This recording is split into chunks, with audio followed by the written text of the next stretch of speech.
that boy to a flip, huh? Yeah. All right, y'all cool? What's this thing? That's my mom. I'm a blogger. Hey, Glock in his fit, made that boy do a flip. 44 hot, but it fried this shit.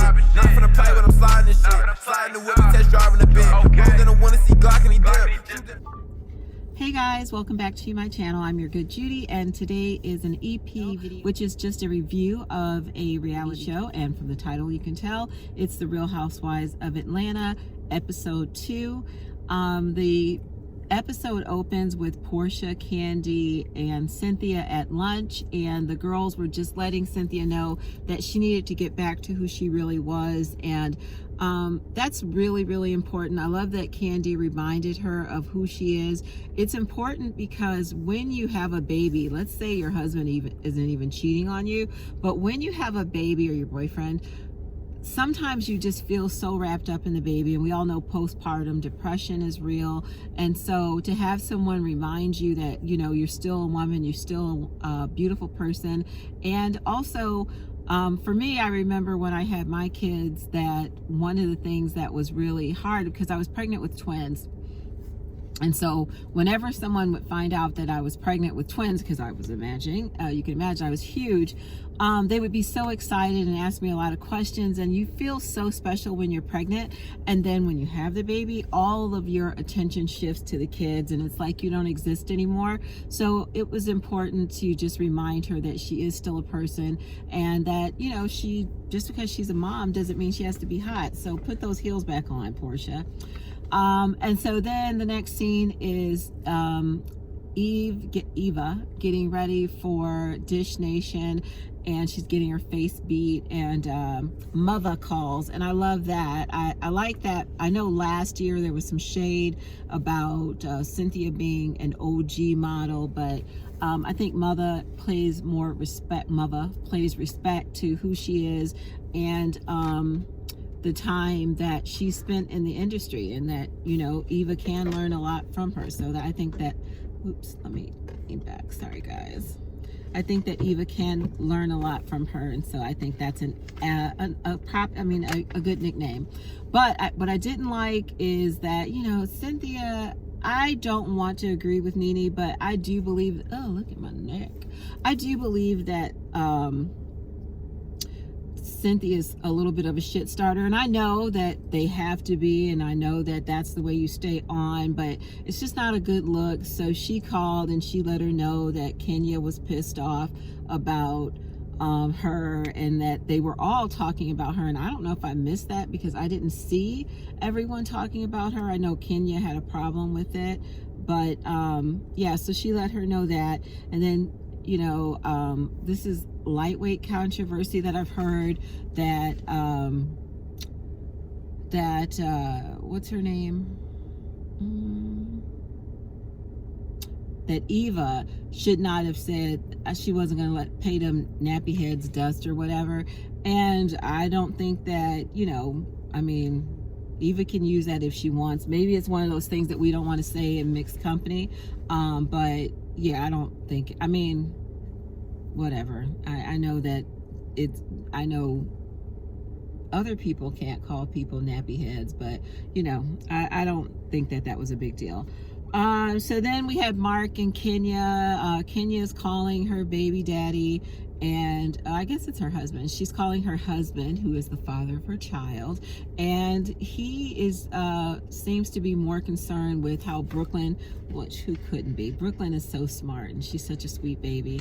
But, you know, Mark really didn't seem like he was there for the conversation with Kenya. It was very, very focused on the baby, not much love there. It just doesn't seem like, you know, you guys have seen other people in love, and it just seemed like all of his energy was directed towards Kenya.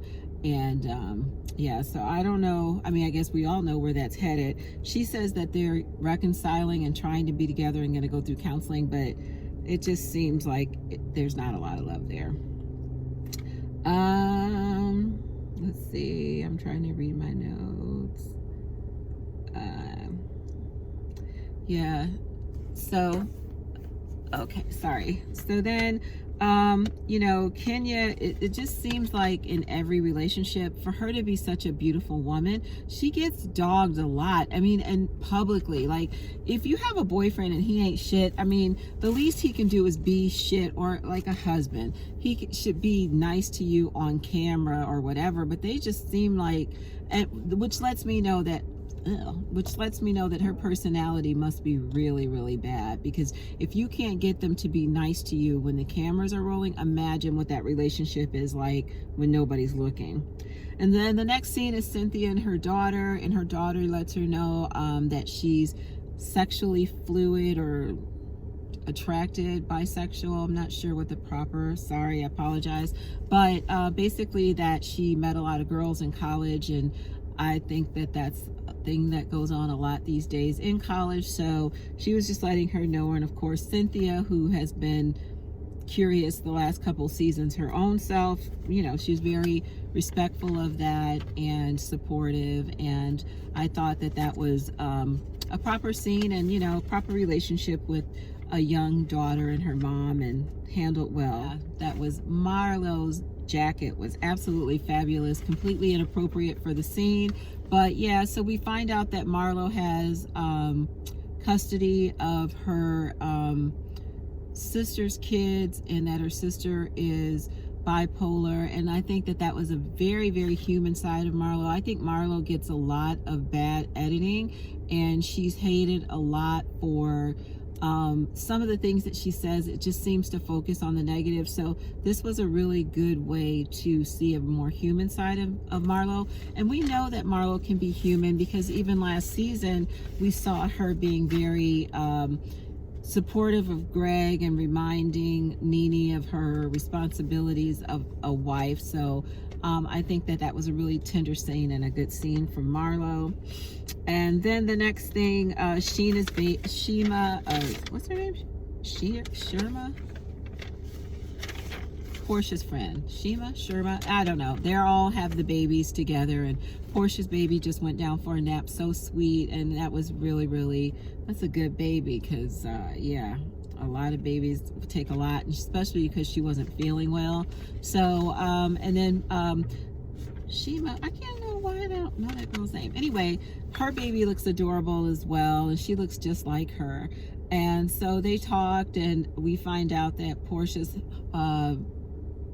baby daddy, ex-boyfriend, fiance, came over and did a little drive-by. And, you know, Portia was saying that that doesn't change anything, and that she is not, you know, that they're still broken up, and that didn't change anything.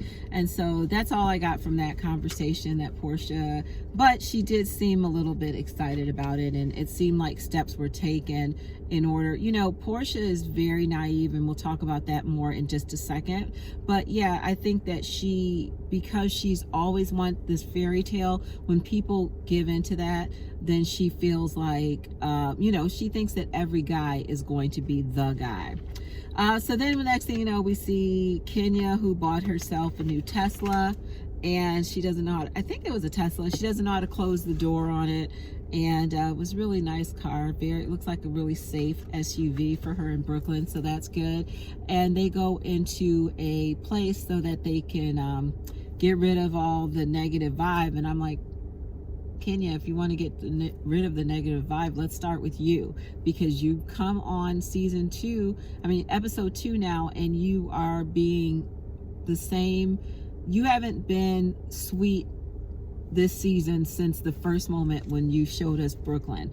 But yeah, so she's talking about Eva, and of course, you know, the producers are going to have them make a way bigger deal out of Eva not bringing her children than it needs to be. And, you know, later on, Eva says that those are her kids, and where she decides to take them is where she's going to take them. And that is the absolute truth.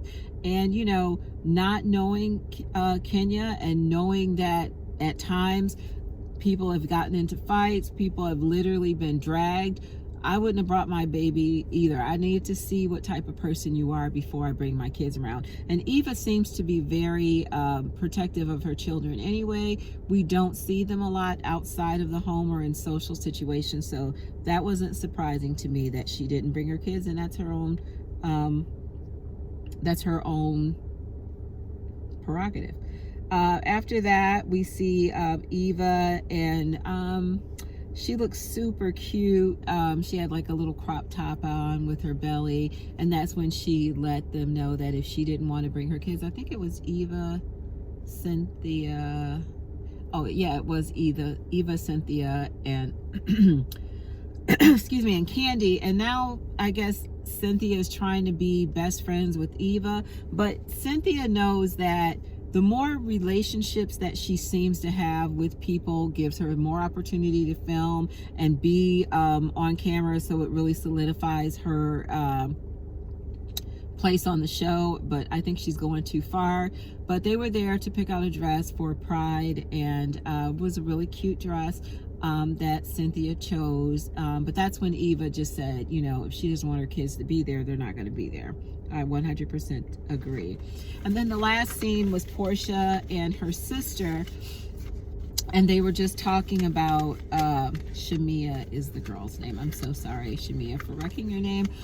They were talking about what happened in therapy. So when Portia was going into therapy, she needed a pep talk before she went in, and then once it was over, she went out to her car and she started crying, and she was telling her sister that she just you know, basically they were discussing how no good men are, and that's their right too. They're two women that have recently had babies and been very disappointed in their baby's father, and I believe that they're sisters connected by their dads. Like, I don't think Portia's sister has the same mom as Portia, but for whatever reason they seem to have the same rescue, like a guy is gonna rescue me mentality and fairy tale romance. And so when Dennis came back and slept with Portia, she thought that everything was going to be all right. She thought that he was going to do right by her, correct this thing, and to go to therapy and then hear a lot of what probably was truth that she didn't know. More likely than not that he didn't just sleep with the one girl that he thought about, that maybe there was more than one. So, sorry, I got a call in. They would have us believe, the producers, that the Tasha K story was going on at the same time that this was being filmed. And so that being said, if, you know, like, you know, old folks used to say, somebody would tell you something, they'd be like, there's a little bit of lie in the truth and a little bit of truth in the lie. So let's say if some of what Tasha K said was correct, then, you know, maybe she found out more. I mean, the bestiality thing, I think that's a bit far-fetched, but she may have found out that he had drug use that was more than she knew. I mean, she seemed very devastated after that appointment, so whatever she learned in that appointment was something that she did not know previously. So we just kind of you know, wish the best for Portia and hope that she'll kind of grow up in her understanding of how men are, and, you know, just get back to herself. Now that she has her daughter, she you know, it's time to see a different Portia, a stronger Portia, one that stands up for herself. I think her best season was last season, and it wasn't because of Dennis. It was really because she was just out there and she was self-assured in doing her thing. And so to see more of that would be really, really great. But that's how the episode ended. And I guess next week we'll have Nene back. And so, love her or hate her, I think she'll bring a lot to the show, because the episode was a little bit boring. I mean, really, it was a lot of bit boring when you think about it. So next week we have Nene back, and we'll see how that goes. Thank you so much for watching, guys. I hope you will stick around this season and check my reviews out. Please leave me a comment in the comments, and let's start a dialogue. I really appreciate your watching, and have a great day. Bye.